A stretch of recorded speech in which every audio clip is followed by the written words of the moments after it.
찬양팀이라 그래서 한 7, 8명일 줄 알고 봤더니 팀이 단이네요. 찬양 단도 아니고 찬양대. 주보에 있는 주일 공예배 때 드리는 찬양대도 아닌데 수가 어떻게 이렇게 많으세요? 대답이 없으시네요. 예, 모른 채 비밀인 것 같은데 그냥 넘어가겠습니다. 여러분들 반갑습니다. 저는 대구에 있는 범어교회를 28년간 담임으로 섬기었다가 3년 전에 제가 은퇴를 했습니다. 그러고는 교단법에 의해서 원로라는 이름을 받았지만 아직 젊습니다. 아직 60대예요. 그러니까 너무 머리는 굉장히 희지요. 그렇지만 아직 60대라서 너무 노타리로 보지 마시고, 우리 이 목사님께서 담임 목사님께서 저를 청한 이유는 한 교회에서 오랫동안 담임 목회를 하셨으니까 재직 세미나에 적합한 말씀을 주시지 않겠나, 그런 아마 믿음으로 저를 청하신 것 같은데, 글쎄요, 어쨌든 제가 목회를 교육전사로부터 시작해서 40년간을 했습니다. 40년을 하면서 은퇴를 한 후에 돌아보니까 하나님께 첫째 죄송하고 또 교인들에게 미안하고 또 그러면서 세상 앞에 부끄럽고 그런 부정적인 생각이 사실 더 많이 몰려와요. 제대로 목회를 못한 것 같기도 하고 정말 목회의 열매를 돌아보면 그렇게 많은 것 같지도 않고, 이제 그런 마음으로 남은 세월 기도하면서 제가 섬기는 범어교회를 위하여서 기도의 제사장으로 그렇게 뒷바라지하고 또 간혹 이렇게 청함을 받을 때 가서 말씀을 나누는 그런 사역을 계속하고 있습니다.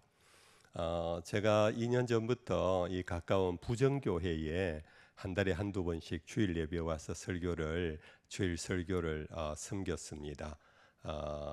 그리고 이 주변에 같은 노예인 것 같은데 이삭교회도 와서 그렇게 섬겼고요. 그랬는데 대청교회에 이렇게 불러주셔서 영광입니다.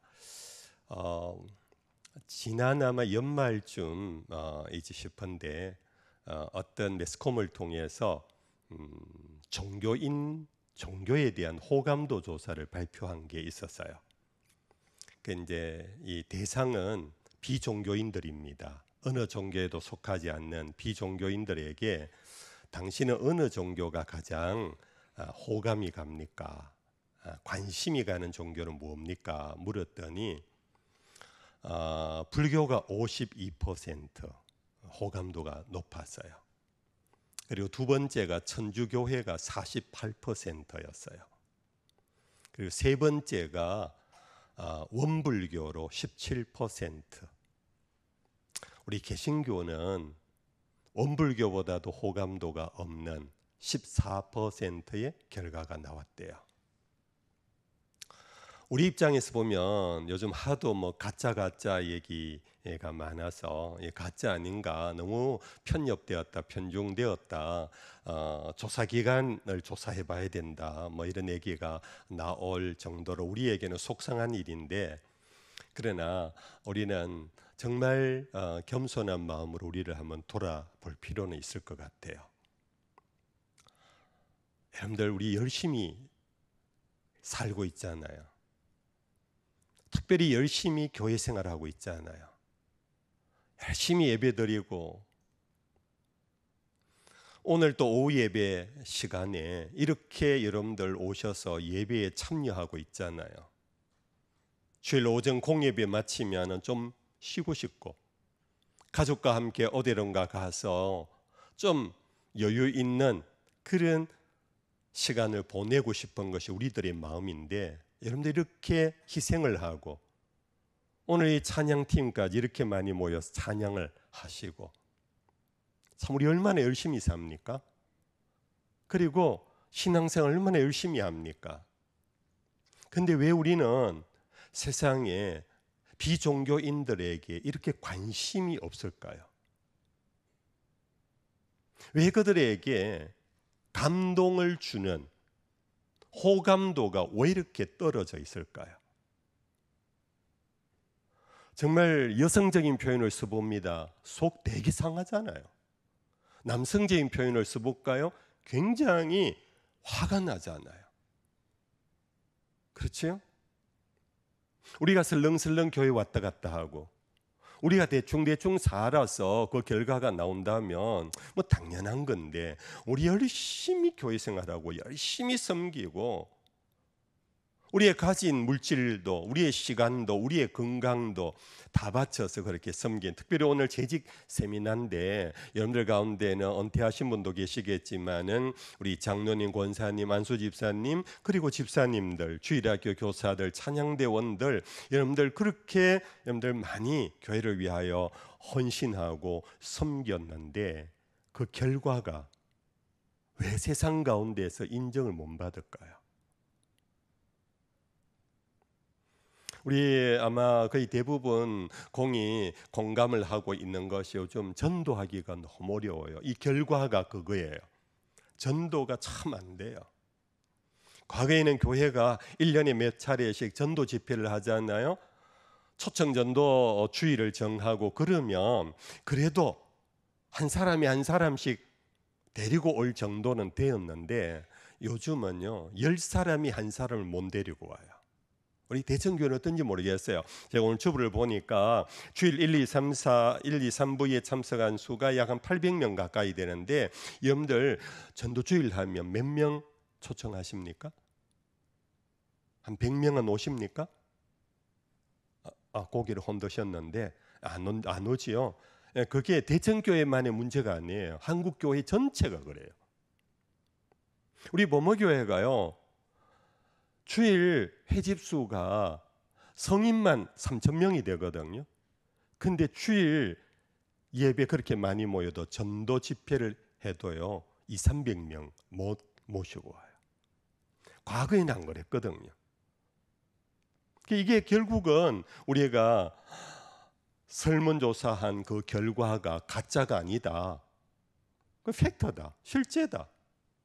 관심이 없는데 어떻게 오라 한다고 오겠습니까?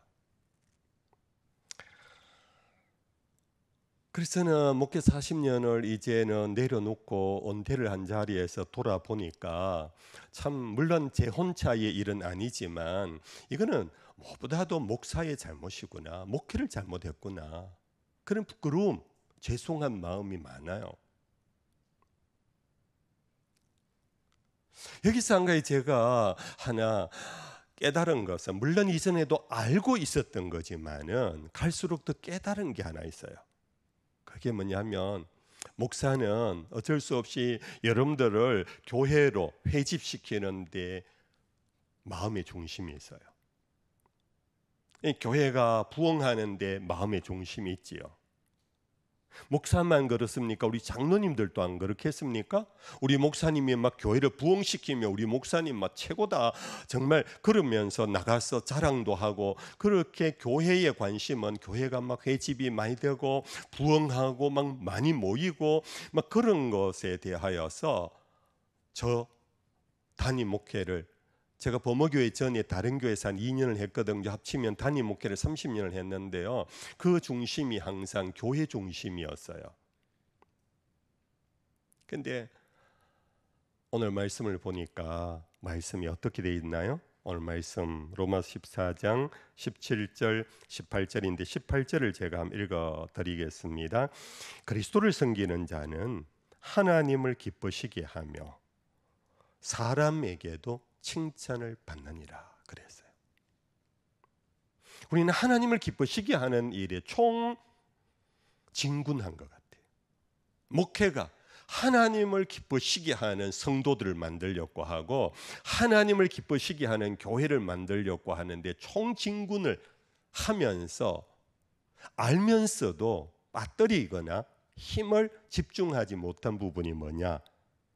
사람에게 칭찬받는 성도, 사람에게 칭찬받는 교회로 세워가는데 소홀히 했다. 이 재직 세미나 우리 이 목사님께서는 오늘 어디서 이 예배를 보고 계실지 모르겠지만은 우리 장 목사님 오셔서 40년 목회 노하우를 해서 여러분들을 교회의 중요한 일꾼들로 세웠으니까 일 잘하시도록 격려해 주시고 북돋아 주시고 그런 데 대한 힘을 실어줬으면 하는 기대도 있겠지만, 그러면서 동시에 이 목사님도 사실은 제하고 마음 비슷한 게 많을 것 같아요. 저는 여러분들을 일꾼으로 만드는 시간 못지않게 중요한 것은 그리스도인으로, 그리스도인다움으로, 그리스도인이라는 이름이 세상 앞에서 부끄럽지 않는 삶을 사는 사람으로, 그것이 교회 바깥에서의 삶만이 아니고 교회 안에서 장로로, 집사로, 권사로 일을 하는 일꾼이 아니라 장로다운 신자, 권사다운 신자, 집사다운 신자로 만드는 것.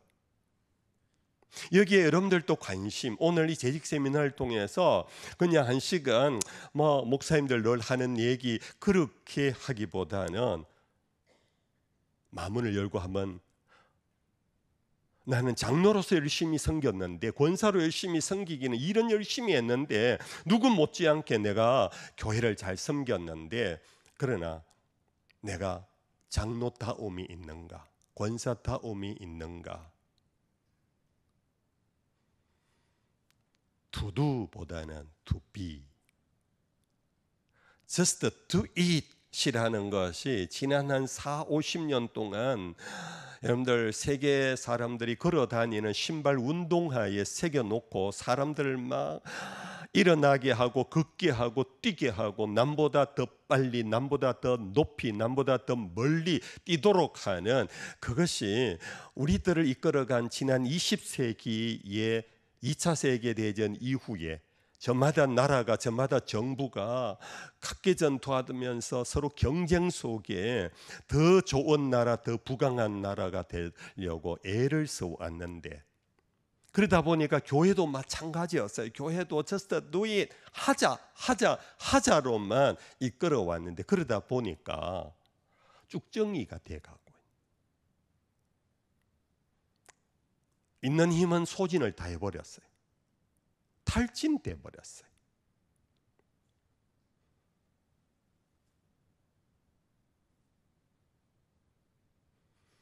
풋아웃은 했는데 그 다음에 채워 넣는 풋인을 지속적으로 못함으로 우리는 일한 만큼 내 속이 쭉정이가 되어 오는,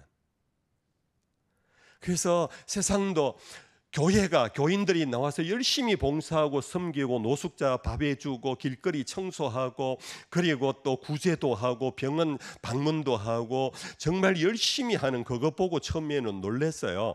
그런데 점차 우리가 쭉정이가 돼가는 우리 모습을 보고는 그들이 손가락질하기 시작하고 욕하기 시작하면서 결국 우리에 대한 감동, 호감도가 거의 14%로 떨어져 버린, 4등은 한마디로 4등이 아닌 꼴찌예요. 대표적인 종교가 불교, 천주교, 원불교, 기독교, 개신교 아닙니까? 꼴찌예요.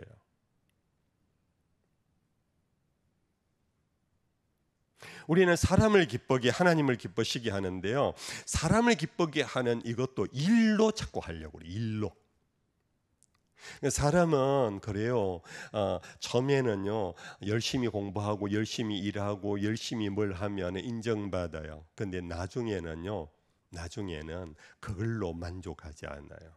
그 다음에는 됨을 봐요. 됨. 사람 되었네, 참 좋은 사람이네, 이걸 본다라는 것, 그게 남들의 얘기가 아니고요, 우리들도 그렇잖아요. 우리가 누구를 보면은 참 일꾼이네 하다가 그 다음에는 일꾼으로 만족하고 끝내는 것이 아니라 사람 참 좋은 사람이네, 그걸로 연결되어질 때 여러분들 우리는 그분에게 감동을 받고 가까이 있고 싶고 친구 되고 싶고, 그러면서 그분에게 좋은 영향을 받으면 존경하는 관계, 그러면서 나도 따라 그 사람의 삶을 본받아 가고 싶어 하는, 이런 것이 연결되어질 때에 그것이 건강한 공동체를 만들어가요. 건강한 교회를 만들어가고 건강한 가정을 만들어가요. 저도 은퇴하고 난 다음에요, 같이 느끼는 건데, 우리 남자분들 열심히 직장 생활하고 사업하면서 처자식 먹여 살리려고 애를 쓰잖아요. 그래서 남들보다 더 높은 연봉, 남들보다 더 많은 인컴을 가지고 집도 좋은 집, 큰 집, 좋은 차 해서 아이들 뒷바라지 열심히 한다고 우리 남자분들 정말로 어느 날 병이 갑자기 들어버리고 어느 날 퍽 쓰러지고 그럴 정도로 내 몸을 다 소모시켜 갔는데, 나중에 은퇴하고 집에 돌아오면은, 죄송합니다, 뭐 똑같은 건 아니지만은 자식들은 전부 다 엄마의 옆에 있어요. 엄마요. 그동안 아빠는 어떤 존재였냐? 힘 있는 존재, 능력 있는 존재로서의 아빠였어요. 근데 열심히 일하다 보니까 자녀와의 관계, 스킨십이 없었어요. 대화가 없었어요. 감정이입이 없었어요. 그러다 보니까 인간적인 교류가 없었어요. 그러니까 단순히 자녀들 마음에는 우리 아빠 참 힘 있는 존재, 능력 있는 존재, 그러나 은퇴한 후에 그 모든 힘이 없어져 버렸어요. 그 다음부터 대화하려니까 대화가 서로 너무 동떨어져요. 그런데 집에서 늘 한결같이 대화하던 엄마하고는 너무너무 대화가 죽임마저 돌아가는 거예요. 그 남자분들 날 은퇴한 후에 서운해하잖아요. 나 뭐 하려고 이렇게 열심히 살았지?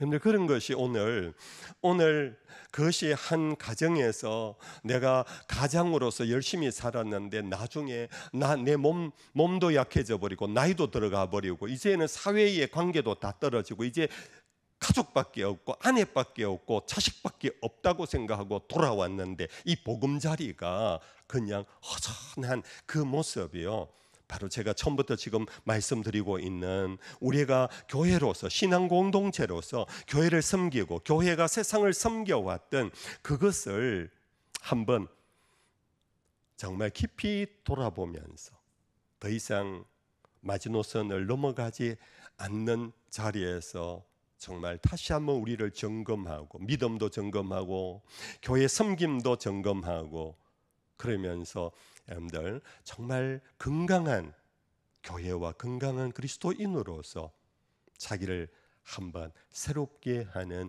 기회가 되면 좋겠다, 그런 생각이 듭니다. 우리 대청교회 이름이 너무 좋아요. 저는 한자로 대청이 어떤지 제가 사실 모르고 왔는데요, 큰 대자는 맞나요? 청은 무슨 청자입니까? 풀을 청자입니까?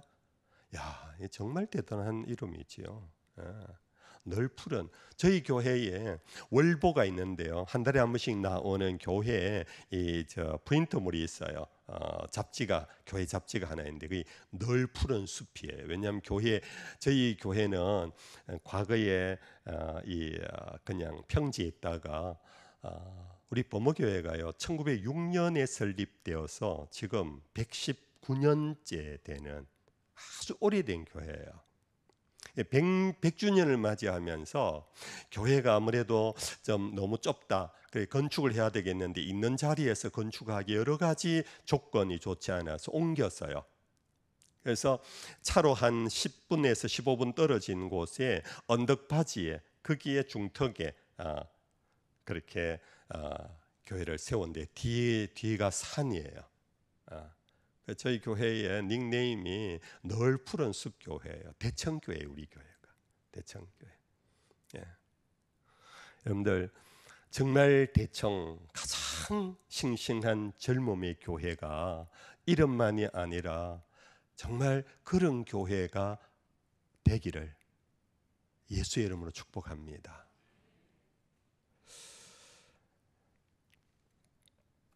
초기 기독교회는 결국은 성경에 있는 기록된 내용을 보면서 우리가 찾을 수 있는데, 초기 기독교회의 교회의 지도자들 자격이 어떤 사람을 교회의 일꾼으로 세웠는가, 이 재직들 누구를 장로로, 누구를 권사로, 누구를 집사로 세웠는가.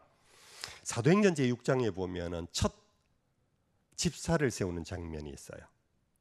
거기 보면 두 가지 자격이 있는데, 하나는 성령에 충만한 자와 그리고 사람들에게 칭찬받는 자예요.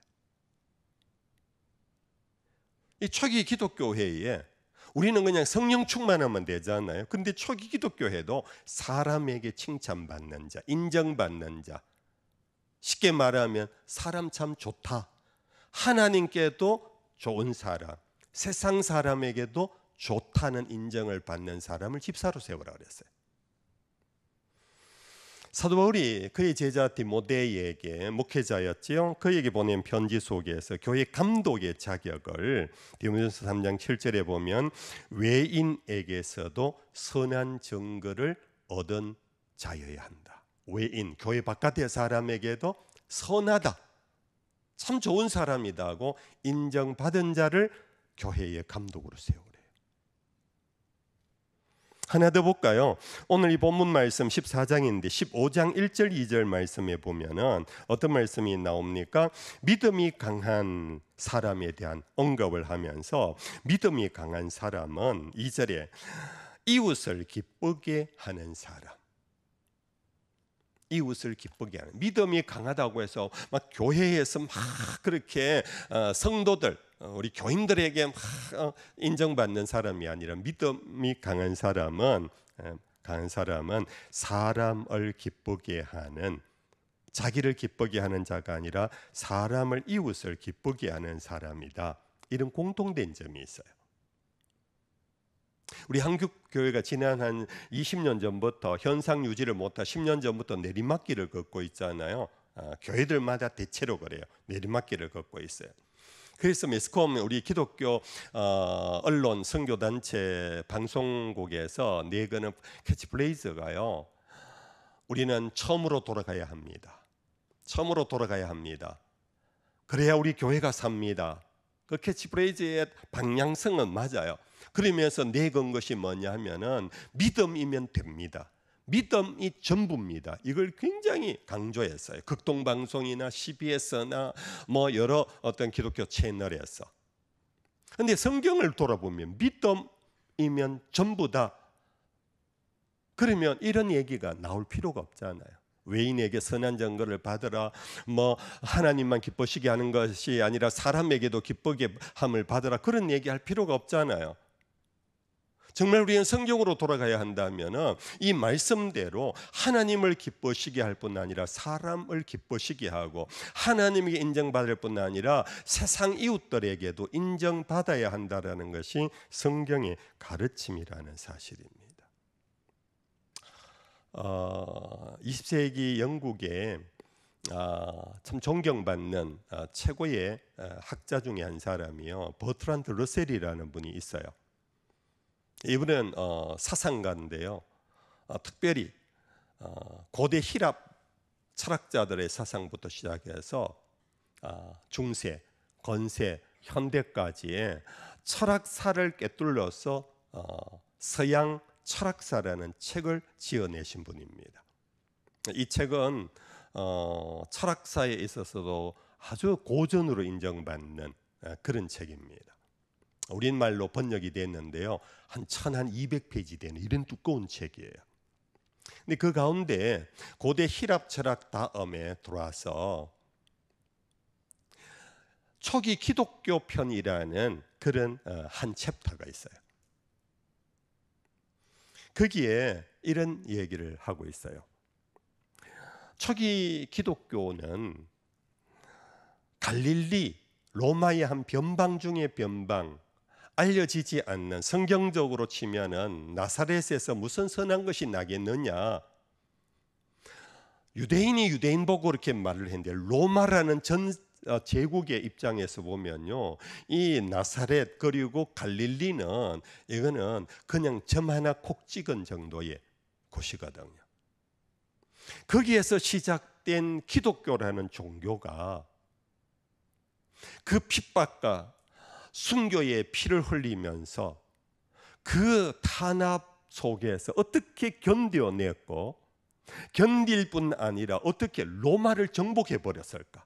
결국은 313년에 로마 황제로부터 기독교 신자에게 자유령을 얻어 선포하게 했을까? 이 질문을 스스로 던져요. 그러면서 서로 이런 얘기를 해요. 기독교인들에게 이 질문을 던지면 거의 동일한 대답이 나온다.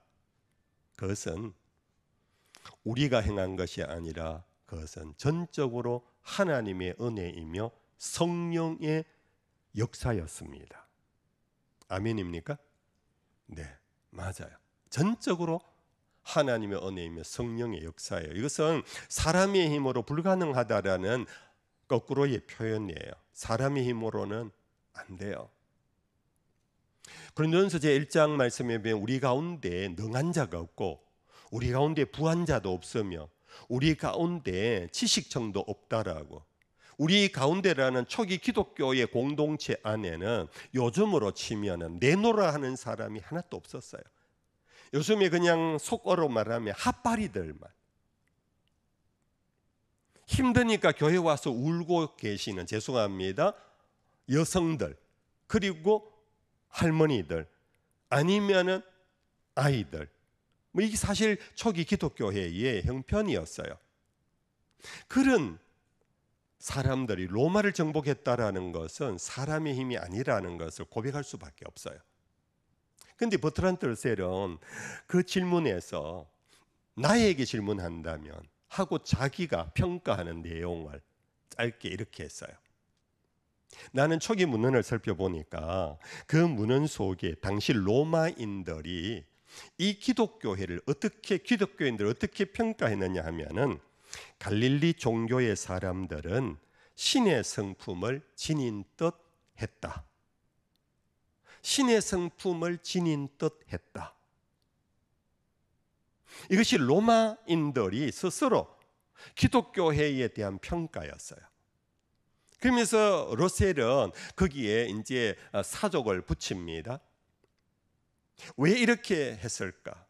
당시 로마는 오래된 권세는 부패하잖아요. 오래된 문화는 세속화되고 탐욕화돼 가잖아요. 로마는 점차 겉모양은 굉장한 제국을 이뤘지만 그 속은 부패해져 가고 있을 그때였어요. 그때 기독교인들은, 그들은 종이었어요. 우리로 말하면 무수리들이었어요. 머슴들이었어요. 그들은 주인 앞에서 온갖 욕을 다 얻어먹고, 요즘 우리로 치면은 하루에 14시간 노동을 해도 임금은 지꾸랑댕이밖에 되지 않는 임금을 받아 겨우겨우 살면서도 그들은 게으름을 부리지 않았대요. 그들은 거짓말을 하지 않았대요. 그들은 속이지를 않았대요.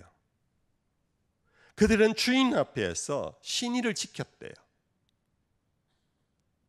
이것이 1년이 가고 5년이 가고 10년이 가고 이것이 사여지면서 사람들이 점차 도대체 이들이 뭐야? 인간이야? 사람 맞아? 사람들이 어떻게 저럴 수 있어? 라고 놀라기 시작했다는 겁니다. 그들은 힘겹게 살아가면서도 넉넉한 고기를 먹고 기름진 음식을 못 먹어도 그들은 걸핏하면 노래를 불렀대요. 노래를 불렀다는 건 뭡니까? 우리로 치면 찬송을 했다라는 것입니다. 우리는 걸핏하면 화를 내고 걸핏하면 불만을 하고 있을 때 저들은 그 얼굴에 미소를 머금고 항상 작은 일에도 고맙습니다. 고맙습니다. 라는 말이 그들의 상투적인 언어였다라는 것입니다. 그래서 로마인들은 말하기를 갈릴리 종교 사람들은 사람이 아니야 신의 성품을 지닌 듯 했다라고 로마인들의 문헌 속에 나온다라는 것입니다. 버트란드 러셀은 이것을 근거로 자기 사족을 붙이면서 이것이 바로 갈릴리가 로마를 이긴 힘이었다는 것입니다. 오늘 우리도 뭔가 이 세상에 처음 우리 시작은 안 그랬거든요. 우리 한국교회도 처음 시작은요, 정말 나약한 여인으로부터 시작되었고요. 그리고 어린 아이들로부터 시작되었고, 흔히 말하는 백정들, 쌍놈들로부터 시작된 것이 우리 한국교회였어요. 그래서 양반들은 아주 막 무시하고 손가락질하고 그랬잖아요. 한국교회 과거에 서울에 가면 연희교회와 성동교회, 연희가 아니고 연동교회와 성동교회, 원래 한 교회였거든요. 한 성동교회였어요. 근데 처음은 양반들로 시작이 되었어요. 나중에 선교사들이 길거리 가서 복음을 전하다가 쌍놈들도 들어왔어요. 백정들도 들어왔어요. 천한 것들이 막 들어왔는 거예요. 그러니까 양반들이 선교사님에게 항의를 했대요. 우리 쟤네들하고 같이 못 낳는다고. 선교사님이 그러지 마시라고. 우리는 다 예수 안에서 하나가 되었습니다. 우리는 하나님의 자녀입니다. 근데 양반들이 그것을 견디지 못하고 결국은 이탈해서 나가서 세운 것이 연동교회라는 거예요.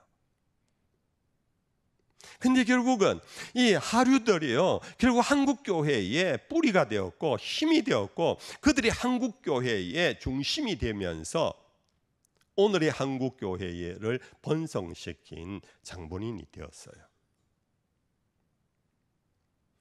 여러분들, 저는 모태신자인데요. 제 아버님 장로님이셨고 어머님 권사님이셔서 어릴 때부터는 교회를 다니며 주일학교를 잘 알아요. 제가 어릴 적에 주일학교는 인산인이었어요. 여러분들 아마 모태신자가 되신 한 60대 이상 되신 분들은 다 아마 그때 추억이 있을 거예요. 특별히 여름 성경학교를 하면은 일주일 내내 했어요. 요즘 여름 성경학교가 길어봐야 1박 2일 캠프 정도로 대체하지 않나요? 그때는 일주일 내내 했는데 어떻게 했습니까? 여름 방학에 어린이들도요 성경학교를 어른 부흥회처럼 새벽 기도회도 했어요. 오전 했어요. 저녁. 그런데 계속해서 아이들은 몰려왔어요. 선생님이 큰 북 하나 들고는 그냥 북치고 가면은 열심히 있는 선생님은 뒤에서 작은 북 치고, 그리고 교회 아이들이 뒤따라서 찬송 부르면서 동네 한 바퀴 돌고 교회로 돌아오면요 줄줄이 사탕처럼 그 마을의 아이들이 다 붙어서 교회로 왔어요. 전도하기가 너무 쉬웠어요. 물론 그 이유는 교회 가면 누가 사탕도 주고 연필 하나도 주고 노트도 하나 주고 그것 때문에 오기도 했지만요, 그것보다 더 중요했던 것은 교회 안 다니는 부모들이요 북치는 소리 들으면 이거 무슨 소리야? 교회가 성경학교 한다. 자기 아이들을 불렀어요. 집에서 놀고 있는 아이들 불러갖고 갔다 와라. 너도 따라갔다 와라. 여러분들, 왜 넌 크리스찬 불신자 교회 안 다니는 부모들이 자기 아이들을 교회 보낸 줄 아세요? 기존에 교회 다닌 아이들이요 자기 아이들보다 착했거든요. 우리 집 아이는 대문 바깥에 나갔다 오면 욕부터 배워오는데 교회 다니는 아이들 입에 욕이 별로 없거든요. 옛날에는 보통 5남매 7남매였잖아요. 그러면 먹을 것은 적고 해서 형제간끼리 막 싸우잖아요. 근데 교회 다니는 아이들은 물론 안 싸우는 건 아니지만은 그래도 덜했거든요.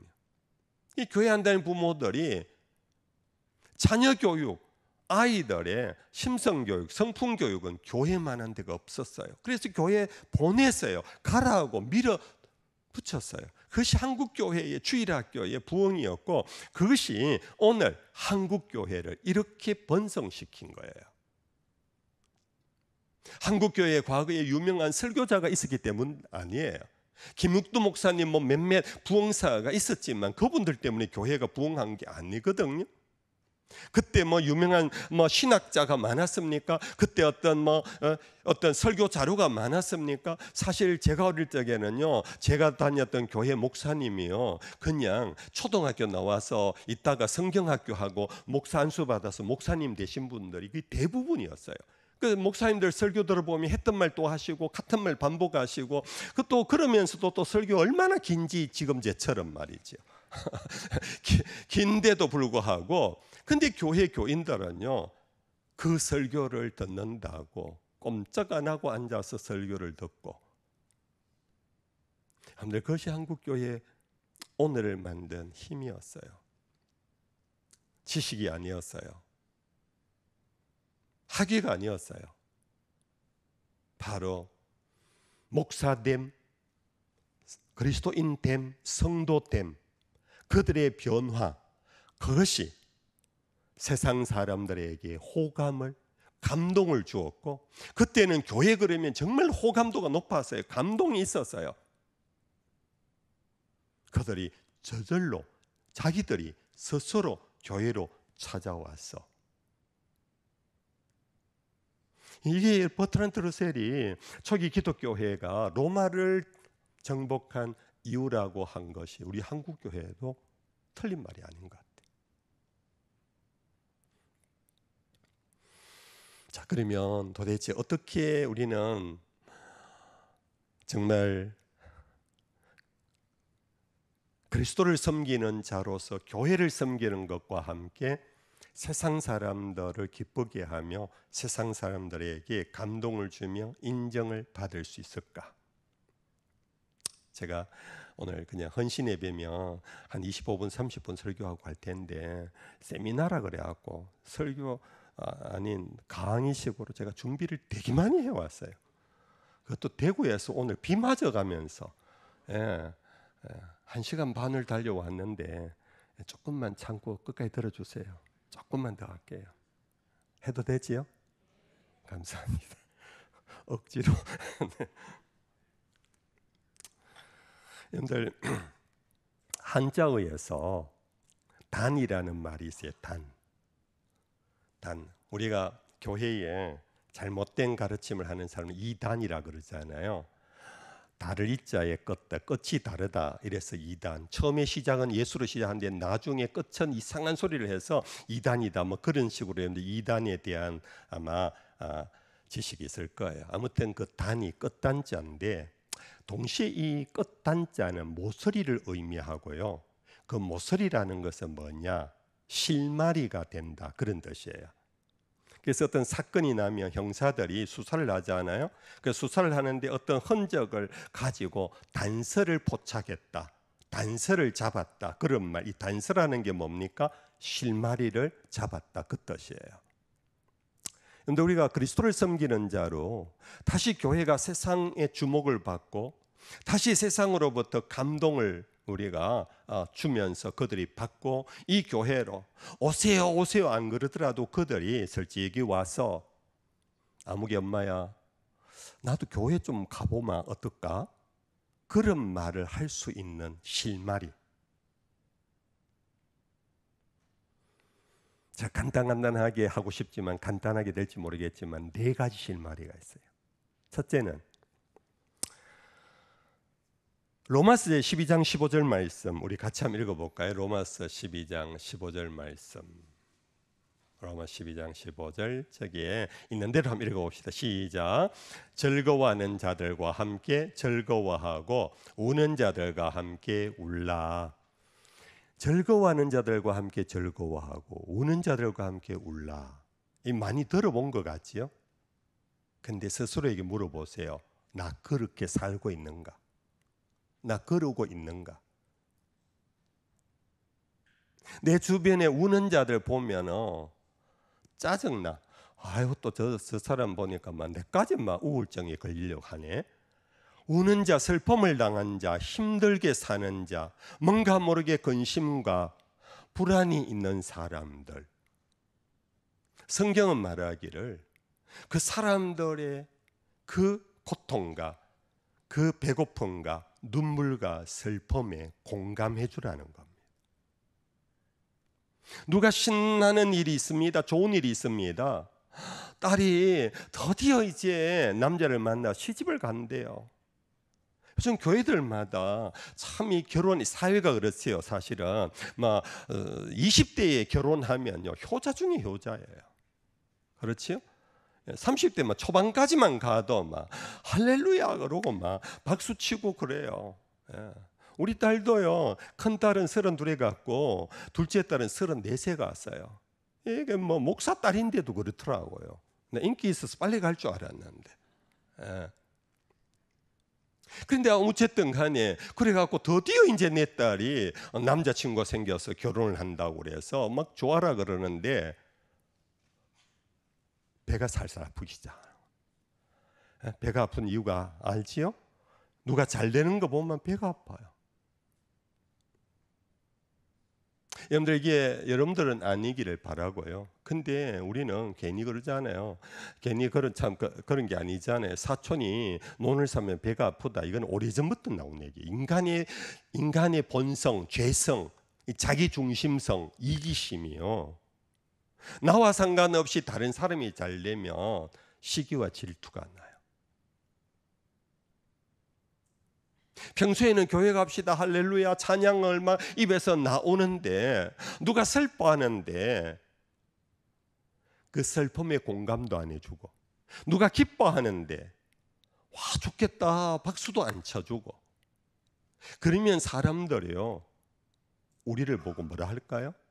이미 그거 하나만으로 우리에게 실망을 먹어먹게 돼요. 자기가 좋으면 막 찬양도 하고, 자기가 좋으면 막 교회 가자 그러고 뭐도 나누어 주는데, 남이 잘 되는 것에 대해서는 박수 하나 보내지 않고 남이 어렵고 슬픈 일을 당했을 때 어떡하지? 자기 일처럼 염려하고 아파해 주는 사람이 보이지 않으면 그 전도주일이 아무리 가득해도 안 와요. 근데 실말이에요. 풀 수 있는 실말이. 사람에게 감동 주는 것은요 큰 일을 해서가 아니에요. 작은 사소한 일에 누군가가 힘들어 할 때 곁에 가서 들어주세요. 왜 그래? 힘든 일 있어? 아유, 아무개 엄마 내 얘기하면 너무 길어. 그냥 막 그런 일이 있어. 그래? 하고 떠나지 마시고요. 한번 얘기해봐. 내가 문제 해결을 못해도 내가 믿는 하나님의 기도는 할게. 그래도 내용은 알아야 기도할 거 아니야.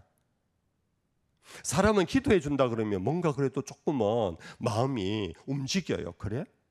그러면서 열어요 마음을. 여러분들 그걸 들어주는 것, 그것이요 전도주일날 한 넉 주 전부터 뭐 1차 선물 주고 2차 선물 주고 그 아무 쓸모 없어요. 그게 최고의 평소 선물이에요. 전도를 위한. 그걸 육아에서는요 척은지심이라 그래요. 척은지심. 그걸 인이라 그래요. 유교에서는 그걸 사랑이라 그러고 자비라 그래요. 사랑과 자비란 뭐냐? 선물 주고받는 게 아니에요. 마음을, 누군가가 아픈 사람이 있으면 그를 불쌍히 여기고, 누군가가 좋은 일이 있으면 함께 좋아해 주고 박수 쳐 주는 것. 여러분들이 더 잘 아는 공감 능력, 아주 중요한 거예요. 여러분들 그러기 위해 교회 안에서부터 이 일을 하셔야 돼요. 교회 안에서 여러분들 아시는 집사님, 아는 권사님이, 아는 성도가요 누군가가 요즘 안 보여. 뭐 바쁜 모양이지. 뭐 소문 들으니까 조금 그 집 좀 사업이 어렵다 하던데, 그러고는 지나가지 마세요. 전화 한번 하세요. 집사님 요즘 교회 잘 안 보이던데 좀 어렵다며. 어려워요. 한번 만날까? 글쎄요. 그래 만나자. 내 밥 한 끼 사줄게. 우리 함께 밥 먹자. 여러분들 그것이요 10년 공든 탑보다 더 소중한 그 사람의 마음을 얻을 수 있는 너무 좋은 기회예요. 누가 막 좋은 일이 있다고 막 교회 안에서 그러면요 막 손주 자랑하잖아요. 할아버지 할머니들. 그럼 손주 자랑하면은 꼭 돈 많은 하고 손 내밀어요. 자랑하려면 돈 내놓고 하라. 그러지 마시고요. 돈 많은 주면서 아이고 손주 너무 이쁘네. 이걸로 과자 하나 사줘. 그러면요, 감동이에요. 돈 10,000원으로 그렇게 감동 줄 수가 없어요. 아니, 직접 과자 하나 사갖고 주면 더 감동을 먹어요. 여러분들, 정말 우리 그리스도인들이 하나님을 기쁘시게 하는 그것이 진정성이 있다면 우리 한 교회 안에 있는 성도들을 기쁘게 하고 위로하고 즐겁게 해줄 수 있는 그 삶을 사는 것이 교회의 어떤 봉사보다도 더 좋고 진정성이 있는 거예요. 그런 우리 대천교회 될 수 있기를 축복합니다. 우리 예수님께서 복음서에 보면 바다 위도 걷고요, 오병이의 기적도 일으켰지만 예수님이 우리에게, 많은 사람에게 감동을 준 가장 중요한 일 한 가지가 성경에 있어요. 그게 뭐냐면 베다니에 마르다와 마리아가 아버지 일찍 여의고 아버지처럼 의지하던 오라비 나사로가 죽었어요. 아시지요? 오라비가 죽어가자 막 사람을 보내서 예수님에게 막 보냈어요. 빨리 와주면 예수님이 여기 계시면 우리 오라비 안 죽을 것 같은데, 근데 예수님이 와 보니까 벌써 죽어버린 거예요. 장례를 벌써 치루었어요. 무덤에 들어가 있어요. 그렇지만 우리처럼 3일장이 아니고 유대는 보통 일주일 이상 그래야 한다 그래요. 예수님이 마을에 도착하니까 무덤에 장례는 치렀지만 아직도 여전히 슬픔 속에 울고 있었던 거예요. 마리아와 마르다 언니 동생 자매가 울고 있는 모습을 보고 동네 사람이 같이 옆에서 도닥거리고 있었어요. 예수님이 그 모습을 보고는 복음서에 보면은 요한복음 제11장에 보면 예수께서 그들을 보시고 눈물을 흘리더라. 예수님께서 눈물을 흘리더래요. 근데 이것보다 더 중요한 텍스트는요, 예수님이 흘리시는 눈물을 보면서 그 동네 사람들이, 이에 유대인들이 말하되 보라, 그를 얼마나 사랑하셨는가. 예수님이 갈릴리에서 절기 지키러 예루살렘에 올라올 때마다 이 베다니를 지나갔거든요. 그때마다 이 마리아 마르다 집에 들려서 환대를 받았어요. 그러니까 너무너무 좋은 관계라고 마을 사람들이 알고 있었거든요. 근데 소문대로 이들의 우는 모습을 보면서 자기들처럼 와서 힘내, 사람 다 죽는 거 아니야, 이렇게 너무나 일반론적인 얘기를 하는 게 아니고 예수님은 말씀 없이 눈에서 눈물을 흘리고 있었어요. 그러니까 유대인들이 하는 말이, 야, 얼마나 예수가 이들을 사랑했을까. 이게 바로 감동을 주는 거예요. 여러분들 정말 눈물이 일부러 흘릴 필요는 없고 또 그렇게 하는 것은 가짜겠지요. 우리 마음이 성령에 충만할 때예요. 성령이 우리 마음을 기경시켜줘요. 성령이 우리에게 역사하지 않을 때는 우리가 박토해요. 완악해요. 내 안에 내가 너무도 많아. 어떤 무엇도 들어와 자리 잡을 곳이 없는데 성령이 오시면 우리를 기경을 해서 부들부들하게 해요. 그러면 옆집에 슬픔도 들어오고 이 집에 기쁨도 들어와요. 그럴 때 남 것이 아니라 내 것이 되어서 함께 울고 함께 웃어주는 이러한 삶이 바로 성령 충만한 삶인 거예요. 우리 대천교회 그렇게 되기를 축복합니다.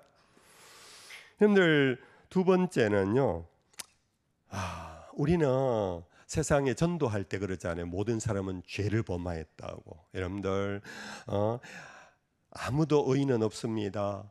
그러고는 우리 예수님께서 우리를 위하여 십자가에 죽으셨습니다 하고 복음의 가장 간단한 것을 알려면서 예수를 믿으라 그러잖아요. 좋아요. 그렇게 하셔야 돼요. 복음의 내용 핵심이에요. 그런데 우리가 예수를 믿고 난 다음에 죄를 안 짓나요? 죄를 안 짓나요? 하나님이 날 의롭다 해주시는 그 복음 안에서 나는 이제 죄인이 아니야 라고 고집부리는 사람을 일컬어 구원파라 그래요. 그런데 우리는 예수를 믿고 의롭다함을 받는 것은 법적인 용어예요. 더 이상 정죄, 더 이상 재판은 안 받아. 그러나 우리는 여전히 우리는 나가면 티끌을 묻혀와요. 그 예수님께서 제자들의 발을 씻겨주는 세족식과 같은 거기에서 우리에게 주는 하나의 은유적 가르침이거든요. 온몸은 씻었으나 다는 아니라, 온몸은 예수 그리스도의 보혈로 씻음받아 우리는 속죄함을 받아 하나님의 자녀가 되었어요. 그러나 우리가 살다 보면 우리 삶 속에 때가 묻어요. 그래서 우리는 주님 앞에 갈 때까지 계속해서 천부여 어지없소서 손들고 옵니다. 주 나 외면하시면 나 어디 가리이까. 우리는 이 찬송을 끊임없이 불러야 돼요. 그러면서 죄를 부끄러워할 줄 알아야 돼요. 죄를 부끄러워한다라는 것은 내가 뭔가 작은 일에도 민감하게 잘못했으면 아우 여보 내가 잘못했네 미안해. 남편들이 아내에게 미안하다는 말 좀 해주세요. 아내들이 남편에게 잘못했다라는 말 좀 하세요. 오늘 그래 보니까 사랑이란 미안하다는 소리를 하는 게 아니라 그러는데 그거 여러분들 거짓이에요. 정말 사랑하면요, 나중에 제가 목회사 10년을 하면서 마지막 눈을 감을 때요, 우리 신실한 성도들은요 마지막 가기 전에 항상 가족에게 미안해, 고마웠어, 이 두 마디를 꼭 하시더라고요. 여보 내하고 지금까지 살아줬어. 겨우 목소리로 고마웠다고, 그리고 내가 많이 미안했다고. 그게 찐 사랑이거든요. 근데 교회 다니는 사람은 웬만한 것 갖고 미안하다는 소리를 잘 안 해요. 사과를 잘 안 해요. 그래서 저희 교회에 변호사들이 몇 분 계시는데요, 우스개로 그러더라고요. 목사님, 제가 이 법률 의뢰를 받을 때요 교회와 교인들 찾아오면 좀 부담스러워요. 왜요? 그러면 절대 자기는 잘못이 없대요.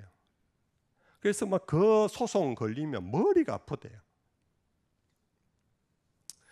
교회가 교회끼리 교회 안에서 분규가 일어나고 막 왜 그런 줄 아십니까? 자기 사과를 안 해요. 너무나 뻔뻔함이 우리에게 있어요. 이게요 불신자들에게 전도하잖아요. 우리는 다 죄인입니다. 하나님 우리 죄를 위하여 독생자를 보내주셨습니다. 저를 믿으면 다 사함을 받습니다 라고 복음을 전하는 우리가 내가 죄인이라는 것을 인정하고 사과할 줄 알 때에 그게 그 사람들에게 진정성으로 다가가요. 감동을 줘요. 아, 잘못했으면 사과하는 거구나. 그러면 예수에게로 와서 회개한다는 게 뭡니까? 사과하는 거잖아요. 오늘 교회가 세상 앞에 너무 딱딱해요. 너무 딱딱해요. 우리가 먼저 사과해야 돼. 우리가 먼저 잘못했다 그래야 돼. 나 부족하다고. 그럴 때 사람들은요, 사람이네, 저 사람도 인간이네, 인간 냄새를 맡아요. 그 인간 냄새 속에서 대화가 연결되어지고 교회로 초대받을 때 교회에 오고 싶어져요. 자기 혼자만 나는 예수 안에서 다 용서받았다고 의인인 체하고 아무 잘못 없는 것처럼 그러면요 사람들은 교회에 가자 할 때 안 와요. 지도 근데 내가 왜 가냐고. 여러분들 아시지요? 예수님께서 성전에 올라간 두 사람 바리새인과 세리를 두고 말씀하셨어요.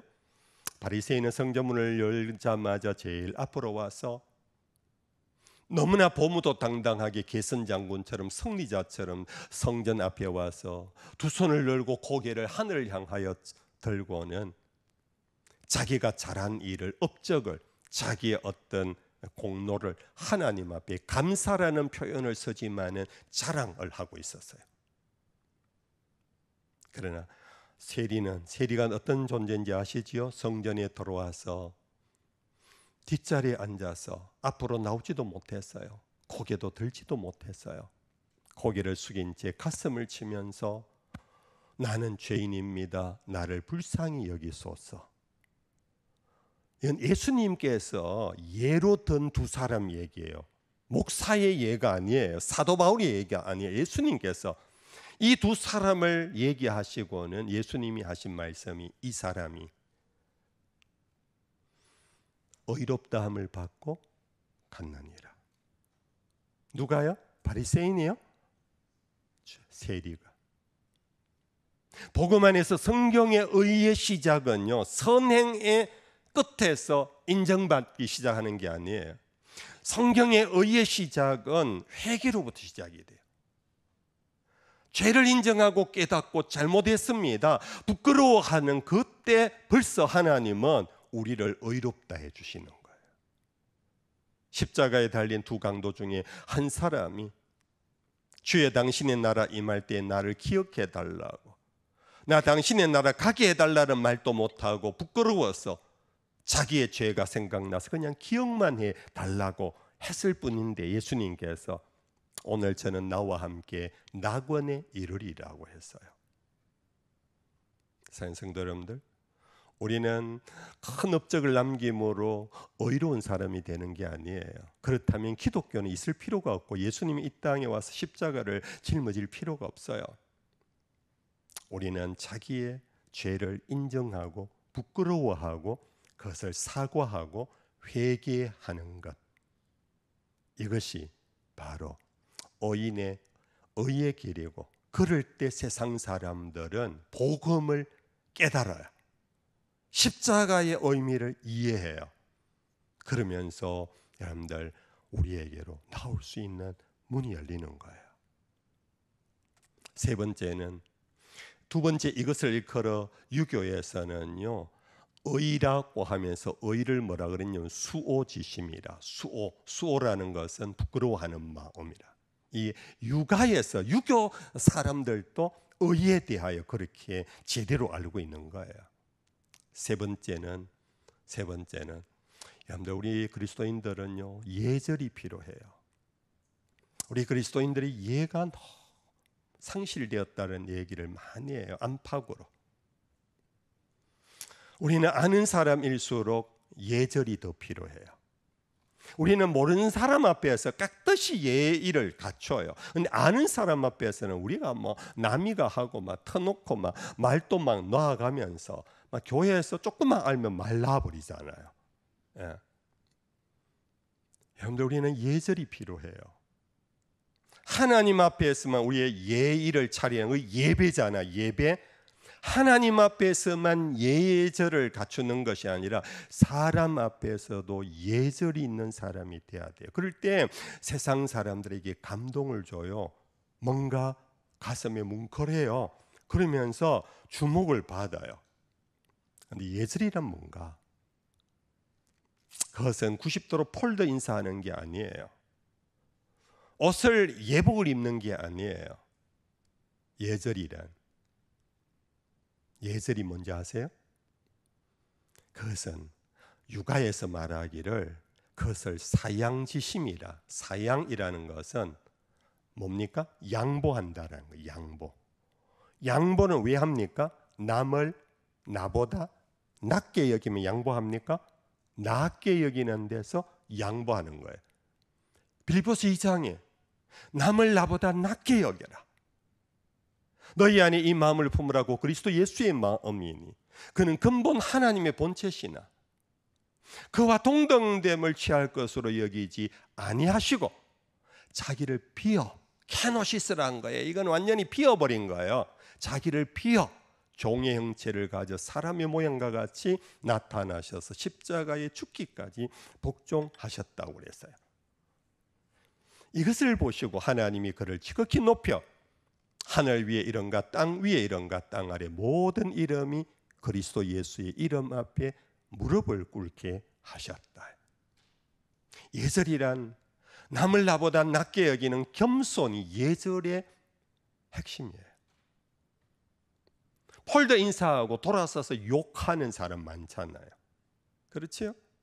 옷 쫙 정장 빼입고 가서 예의 있게 대하지만 돌아오면서 내가 오늘 시급했다만 정말 막 그러면서 그 만남에 대하여 부정적인 얘기를 하잖아요. 여러분들, 참된 예의라는 것은 먼저 하세요. 양보하는 거예요. 남을 먼저 배려하는 거예요. 교회, 대천교회가 이런 예의 있는 교회가 되기를 축복합니다. 내가 나이 한 살 더 많아도 오히려 나이값 하시는 어른은요, 아래 사람에게 집사님 먼저 하세요 이러면 존경받아요. 당연시 여기는 거예요. 당연시. 죄송합니다. 이거 여러분들 두고 얘기하는 게 아닙니다. 제가 목회 40년을 하면서 느낀 거예요. 교회에서요, 서리 집사로 있다 안수 집사가 되면 목에 힘이 들어가더라고요. 안수 집사님도요, 안수 집사로 있을 때 제인데 거의 막 폴드 인사로 막 목사님 그러다가 당회원이 딱 되는 순간 인사도 안 하시더라고요. 이상해요. 그러면은 더 인정받는다고 생각하는지 뭐 이런 착각이 교회 안에도 있어요. 세상에서도 격언 속에요, 익은 곡식일수록 고개를 숙인다 그러잖아. 익은 곡식일수록 고개를 숙여요. 대천교회는 정말 여러분들 이런 겸손이 충만한, 내 마음은 온유하고 겸손하니 내게 와서 배우라. 예수님께서 내게 와서 배우래요. 딱 두 가지예요. 겸손과 온유. 마지막입니다. 마지막 실마리는 뭐냐면요, 교인들이요, 그럼에도 불구하고 진리에 서 있어야 돼요. 우리가 부들부들 겸손하고 남을 나보다 낮게 여기고 다른 사람에 막 공감하고 동정하고 막 이러는 연체동물처럼 되면요, 세상 사람들에게 무시당해요. 그럼에도 불구하고 진리 위에 딱 서 있을 때, 흔들리지 않을 때, 옳은 것에 딱 서 있을 때, 거짓과 타협하지 않고, 남 속인다고 같이 속이지 않고, 진실하고 정직하고 바르게, 그것이 우리의 말과 행동, 삶 속에 있을 때 사람들은요, 존경하면서 우리를 두려워해요. 존경하면서 두려워할 때 우리에게 와요. 여러분들 존경하는 사람은 여러분들 아마 느낄 거예요. 그 사람 가까이 가기가 조금 조심스럽지 않아요? 근데 이런 사람이 될 때 오히려 그 사람은 허임력이 있어요. 이 일본 말인지 무슨 말인지 모르겠는데요, 아무나 니나돌이 해버리는 사람 되면 안 돼요. 니나돌이라는 말 아시지요? 니나돌이 니나네나마 똑같지 않나 이래버리면 우리는 그들에게 너희는 세상의 빛이요 소금이라 그랬거든요. 빛은 어두움에 분명히 들어가서 어둠을 밝히는, 이게 바로 진리에 서 있는 거예요. 소금은 뭡니까? 부패하고 냄새나는 그것을 방지하고 맛을 내는 것, 그 능력이 있어야 돼요. 그것을 걸어서 유교에서는요, 인의 예지, 지혜를 일컬어 시비지심이라, 옳고 그름을 분별하는 마음, 이것이 바로 지혜라고 말했어요.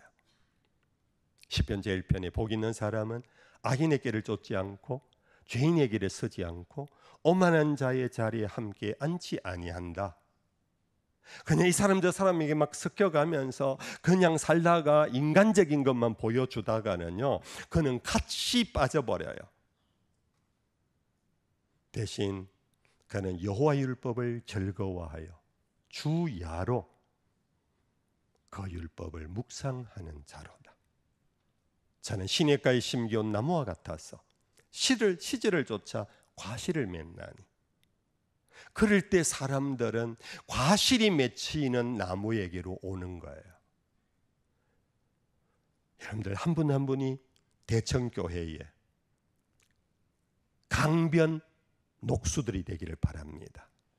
강변에 심겨져서 정말로 항상 푸릇푸릇하고 사시사철 열매를 맺는, 그래서 공동체적으로 대천교회가 이 지역사회에 정말 정말 사람 냄새가 나는 교회, 정말 인간미가 있고 인정이 있는 교회, 정말 겸손하고 정말 뭔가 사람 가까이 가고 싶은 교회, 그러면서도 의에 반드시 서 있고 복음에 반드시 서 있고 하늘을 잃어버리지 않는 그런 귀한 교회가 될 때, 그 교회가 되는 것은요, 목사님 한 분이 만드는 게 아니에요. 여러분들 한 분 한 분이 여러분들의 가정에서, 여러분들의 모든 삶에서 그렇게 살아갈 때 교회에서 나와서 일하는 모든 것에 열매를 맺게 될 것이고, 그럴 때 교회에 와서 일하는 모든 것에